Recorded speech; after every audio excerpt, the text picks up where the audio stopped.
bienvenue sur notre chaîne. Nous publions des extraits vidéo pour vous aider à choisir celui qui vous plaît. Pour savoir comment télécharger ce livre audio gratuitement, ou un autre de votre choix, n'hésitez pas à cliquer sur les liens en description.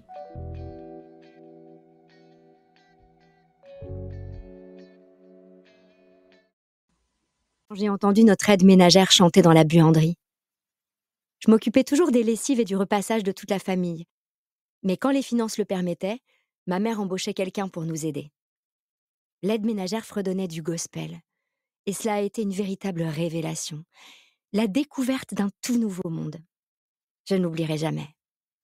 Depuis ce temps-là, mon envie et ma passion pour le chant n'ont cessé de se développer. Chanter, c'est magique. Quand je chante, je suis maître de moi. Cela permet une forme de communication pure. On quitte alors le registre du « Salut, ça va ?» pour exprimer des choses bien plus profondes. Chanter me transporte dans une dimension mystique où le langage devient insignifiant et où tout devient possible. Enfant, je n'aspirais qu'à une chose, quitter mon quotidien pour m'élever vers cet ailleurs, où je pouvais m'exprimer sans calcul. Lorsque je me trouvais seule avec mes pensées, mon esprit était plein de crainte et d'inquiétude.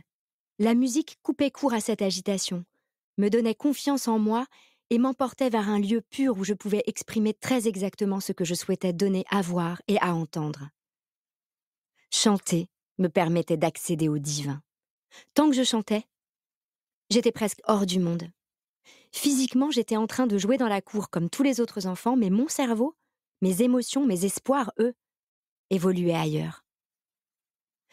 Je m'appliquais à donner au monde l'apparence qu'il avait dans mes rêves.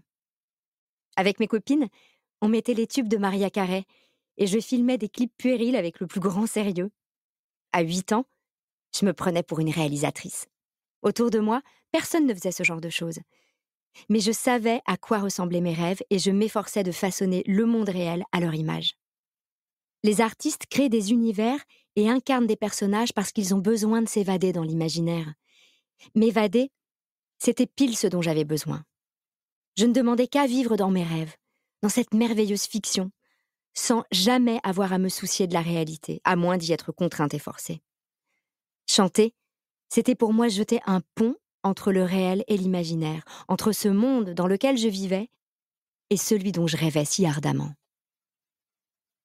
La tragédie chez nous, c'est de famille.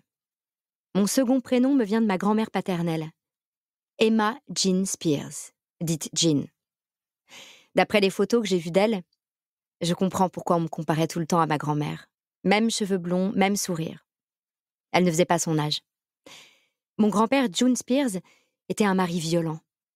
Lorsque Jean a perdu un de ses enfants, mort 3 jours après sa naissance, son mari l'a fait interner au Southeast Louisiana Hospital, un asile d'aliénés de Mandeville à la réputation effroyable. Là, ma grand-mère a été mise sous lithium. En 1966, à 31 ans, elle s'est tuée avec un fusil de chasse sur la tombe de son nourrisson, un peu plus de 8 ans après sa mort. Je n'arrive pas à imaginer à quel point elle a dû souffrir. Dans le Sud, on parle ainsi des hommes de la trempe de mon grand-père. Rien n'est jamais assez bien pour lui. C'est un perfectionniste, un père très investi. Personnellement, je mâcherais un peu moins mes mots. Obsédé par le sport, mon grand-père forçait mon père à s'entraîner jusqu'à ce qu'il ne tienne plus debout. Tous les jours, après son cours de basket, il devait faire 100 paniers supplémentaires avant d'avoir le droit de rentrer dans la maison. Même quand il tombait de fatigue et qu'il mourait de faim. Officier de police à bâton rouge, mon grand-père a eu 10 enfants avec 3 femmes différentes. Pour autant que je sache, personne n'a quoi que ce soit de positif à raconter sur les 50 premières années de sa vie. Même dans la famille, on a toujours pensé que chez les Spears, les hommes, c'était de la mauvaise graine, surtout dans leur relation avec les femmes. Jean n'est pas la seule que mon grand-père a expédiée à l'hôpital psychiatrique. Sa deuxième épouse a séjourné à Mandeville, elle aussi. Une des demi-sœurs de mon père affirme que June abusait d'elle. Il aurait commencé quand elle avait 11 ans et continué jusqu'à ce qu'elle fugue l'année de ses 16 ans. Mon père, lui, en avait 13 quand sa mère est morte sur la tombe de son bébé. Je sais que ce traumatisme explique en partie la façon dont il nous a traités, mon frère, ma sœur et moi.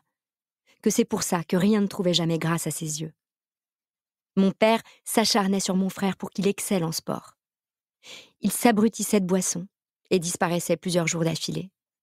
Et quand il se saoulait, il devenait extrêmement méchant. Mon grand-père June, en revanche, s'était adouci avec l'âge. Comme je n'ai pas connu le tyran qui avait maltraité mon père, ainsi que ses frères et sœurs.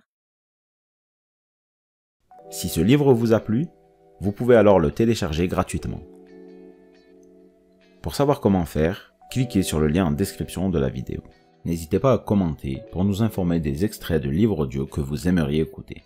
Pensez à liker et à vous abonner pour ne rater aucune vidéo.